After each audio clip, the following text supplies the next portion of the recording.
দুই দেশের মধ্যে যুদ্ধবিরতিতে স্বস্তি ফিরলেও সিন্ধু পানি চুক্তিকে কেন্দ্র করে ভারত পাকিস্তান সীমান্তে ফের উত্তেজনা বাড়ছে। এবার বিষয়টি নিয়ে ইসলামাবাদ আনুষ্ঠানিক চিঠি পাঠিয়েছে দিল্লিকে।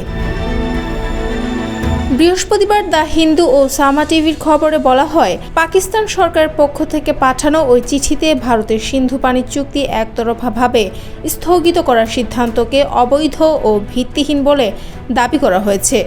পাকিস্তানের পানি সম্পদ মন্ত্রণালয়ের ফেডারেল সেক্রেটারি সৈয়দ আলী মুর্তজা এই চিঠিতে বলেন, 1960 সালের ঐতিহাসিক সিন্ধু পানি চুক্তিতে একতরফা স্থগিতাদেশের কোনো সুযোগ নেই।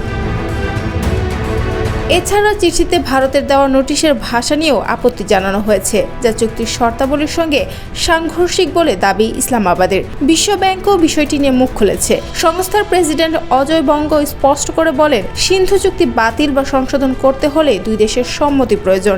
যমুনা ইলেকট্রনিক্স ঈদে ডাবল খুশি অফার সিজন 3, যে কোনো পণ্য কিনলেই পাচ্ছেন নিশ্চিত ঈদ উপহার। এটি একতরফাভাবে স্থগিত করার কোনো সুযোগ নেই।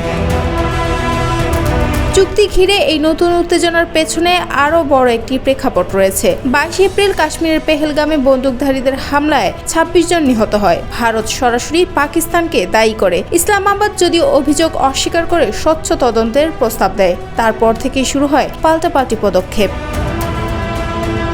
6 মে মধ্যরাতে অপারেশন সিঁদুর নামে পাকিস্তান নিয়ন্ত্রিত আজাদ কাশ্মীরে 9টি স্থানে ক্ষেপণাস্ত্র হামলা চালায় ভারত। এর জবাবে 10 মে পাকিস্তান অপারেশন বুনিয়ান উন মারসুস চালায়। টার্গেট করে ভারতের 11টি সামরিক স্থাপনা।